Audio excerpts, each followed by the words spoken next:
Supreme court के chief justice B R. Gavai जो अपने मुखर होकर बोलने के लिए जाने जाते हैं और उन्हें जब पहली बार महाराष्ट्र के अमरावती में सीजीआई बनने के बाद बोलते हुए सुना गया तो सरकार तक, प्रशासन तक हिल गया था।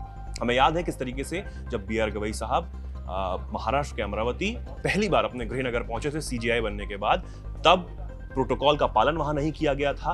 तब उन्होंने एक कार्यक्रम में प्रशासन पर खासतौर पर तंज कसा था, निशाने पर लिया था और उसके बाद प्रशासन, यहां तक कि सरकार खूब ज्यादा हरकत में आ गई थी क्योंकि प्रोटोकॉल का पालन नहीं किया। कोई भी जो बड़ा अधिकारी है वो उन्हें रिसीव करने के लिए नहीं पहुंचे थे, तो उन्होंने अपने अंदाज में इस बात को रखा था और बताया था कि जो प्रोटोकॉल है इसे नहीं तोड़ा जाना चाहिए। अब सीजीआई गवई ने क्या कहा है इस पर हम बात करेंगे और ये बेहद जरूरी बात उन्होंने कही है, अपने अंदाज में कही है। दरअसल सीजीआई गवई ने जस्टिस सुधांशु धूलिया के विदाई कार्यक्रम, फेयरवेल जो कार्यक्रम है, उसमें बोलते हुए कहा कि नवंबर में रिटायरमेंट लेने से पहले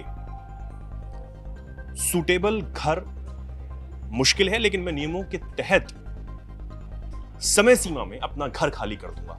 अब ये घर खाली करने वाली बात उन्होंने क्यों की है ये आप आगे जानेंगे, लेकिन ये जो कार्यक्रम है सुधांशु धूलिया साहब का फेयरवेल कार्यक्रम, उसमें उन्होंने ये सब बातें की, वहां पर ये पहुंचे थे।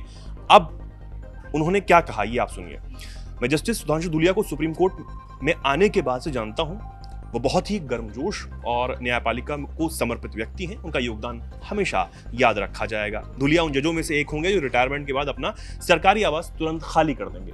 उन्होंने ये बात खास तौर पर सरकारी आवास को लेकर कही। अब ये सरकारी आवास को लेकर क्यों इतना ज्यादा सीजीआई ने कहा है, इसकी वजह सबसे ज्यादा ये है कि जो पूर्व सीजीआई है चंद्रचूड़ साहब, उन्होंने सीजीआई पूर्व सीजीआई होने के बाद, यानी कि सेवानिवृत्त होने के बाद जो उनको अलॉटेड बंगला था वो खाली नहीं किया था। उसको लेकर भी बहुत ज्यादा सुप्रीम कोर्ट में तनातनी हुई थी। सुप्रीम कोर्ट ने सरकार को चिट्ठी लिखी थी कि भाई चंद्रचूड़ साहब से आप जो सरकारी बंगला है वो खाली करा दीजिए। हालांकि इससे जुड़ा मामला नहीं बताया जा रहा है कि उन्होंने इसको लेकर ऐसा कहा है, लेकिन उन्होंने कहीं ना कहीं इस बात का संकेत दिया है कि मैं ऐसा नहीं करूंगा। नवंबर तक जो मेरा रिटायरमेंट टाइम है तब तक एक अच्छा घर ढूंढना मुश्किल हो जाता है, लेकिन मैं उससे पहले खाली कर दूंगा, अपने सभी जो नियम है उसको मानूंगा। ये बात उन्होंने कही। और साथ ही जो जस्टिस धूलिया हैं जो अभी रिटायर हुए, उनको लेकर भी उन्होंने ये बात कही कि वो भी तुरंत खाली कर देंगे और उनका जो योगदान हमेशा याद रखा जाएगा। तमाम चीजें उन्होंने कही। अब चीफ जस्टिस जो पूर्व चीफ जस्टिस हैं चंद्रचूड़, उनका नाम क्यों सामने आ रहा है और क्यों उन्हीं के सरकारी आवास खाली करने के 7 दिन बाद ये बात कही, क्या कुछ पूरा मामला जल्दी से वो भी आप जान लीजिए। दरअसल पूर्व चीफ जस्टिस चंद्रचूड़ साहब जो हैं वो 10 नवंबर 2024 को ही रिटायर हो गए थे, लेकिन उन्होंने 265 दिन तक ये घर जो है वो खाली नहीं किया था। अब जो सीजीआई होते हैं, जो करंट सीजीआई है, उनको टाइप 8 का बंगला जो है वो अलॉटेड होता है सरकार की तरफ से, और वो उन्होंने बंगला खाली नहीं किया था 265 दिन। अब 1 अगस्त को जाके उन्होंने, अभी जो हाल ही में 1 अगस्त गई है, तब उन्होंने खाली किया है। सुप्रीम कोर्ट ने उन्हें सरकार को एक लेटर भी लिखा था कि अब जो चंद्रचूड़ साहब हैं वो सीजीआई नहीं है, तो उन्हें ये बंगला जो है वो खाली करा देना चाहिए। तब उन्होंने 30 अप्रैल तक का जो समय है वो सरकार से मांगा था कि 30 अप्रैल तक का समय मुझे दिया जाए, उसके बाद में ये बंगला जो है वो खाली कर दूंगा। लेकिन 30 अप्रैल की अवधि भी बीत गई और 31 मई 2025 तक का जो उनके पास अनुमति थी बंगला रखने की वो भी बीत चुकी थी।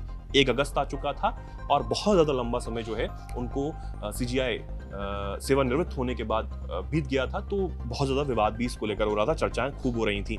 लेकिन उन्होंने अपने जो लेटर है सरकार में, जब उन्होंने कहा था कि अनुमति मुझे दी जाए इतने समय तक, 30 अप्रैल तक, तब उन्होंने इस बात को कहा था कि अच्छा घर ढूंढना बहुत मुश्किल हो रहा है। उन्होंने कहा कि मैंने सर्विस अपार्टमेंट और होटल भी देखे हैं, लेकिन वहां जाया नहीं जा सकता है। मेरी बेटियों को कुछ खास सुविधाओं वाले घर की जरूरत है। इस साल फरवरी से मैं लगातार घर घूम रहा हूं, देख रहा हूं, लेकिन मुझे कुछ भी अच्छा नहीं मिल रहा। तमाम चीजें उन्होंने कही थी। हालांकि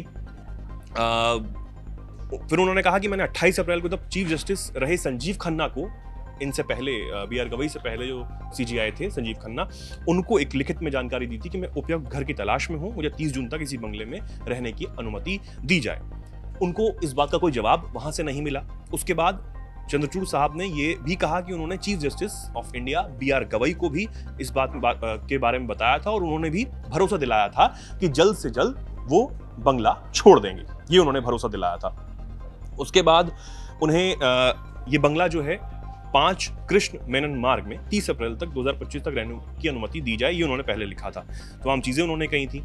और उसके बाद क्योंकि एक प्रोटोकॉल होता है इसमें कि आप जब सीजीआई नहीं रहते हैं, पद पर नहीं रहते हैं, सेवानिवृत्त हो जाते हैं, तो आपको टाइप 8 बंगला छोड़ के टाइप 7 बंगले में जाना होता है। 6 महीने तक आप उसमें रह सकते हैं, उसके बिना किराए के रह सकते हैं, और उसके बाद आपको जो फीस है, उपयुक्त फीस है, वो चुकानी पड़ती है। तो तमाम जो विवाद था, हालांकि पूर्व सीजीआई चंद्रचूड़ ने अपना बंगला तो खाली कर दिया, लेकिन अब जो मुखर होकर, जिसके मैं शुरुआत में कहा कि मुखर होकर जो सीजीआई बोलते हैं बी.आर. गवई, वो भी यहाँ पर बोले हैं और उन्होंने संकेत दिया है कि मैं ऐसा कुछ भी नहीं करने वाला हूँ। अब ये पहली बार नहीं है जब वो इस तरीके के जो कार्यक्रम में बोलते हुए नजर आए। उन्होंने समय समय पर, चाहे वो प्रशासन हो, सरकार को एक अच्छी सलाह देने का काम किया है।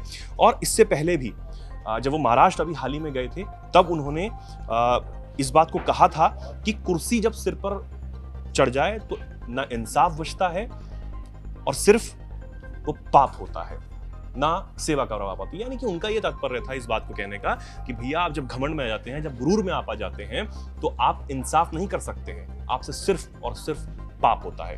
तो उन्होंने अपने कार्यक्रम में समाज को एक आईना दिखाने का काम किया था, सरकार को आईना दिखाने का काम किया था, प्रशासन को आईना दिखाने का काम किया था, और जो सुप्रीम कोर्ट में जो तमाम जजेस हैं, जो वकील हैं, उनको भी एक आईना दिखाने का काम किया था। उन्होंने इस बात को कहा था कि मैं देखता हूं कि जूनियर वकील होते हैं, अगर कोई सीनियर जज जा रहा होता है, सीनियर वकील जा रहा होता है, तो वो अपनी कुर्सी से खड़े होकर ग्रीट भी नहीं करते हैं, उन्हें खड़े भी नहीं होते हैं। इस बात, ये ऐसी तमाम बातें भी सीजीआई गवई उस वक्त करते हुए नजर आए थे। और अब जो उन्होंने बंगले वाली बात की, तो उस पर भी खूब चर्चा जो है हर तरफ हो रही है। और जिस तरीके से वो बोलते हैं, उनकी खूब तारीफ भी होती है। तमाम जो लोग हैं वो उनको सुनना भी चाहते हैं, उनको पसंद करते हैं, और जो वो कहते हैं खूब खरा और वो कहना पसंद करते हैं। फिलहाल आप इस पर क्या सोचते हैं, क्या कुछ कहना चाहते हैं, कमेंट सेक्शन में लिखें, और ऐसे ही जुड़े रहें, देखते रहें दैनिक जागरण। नमस्कार।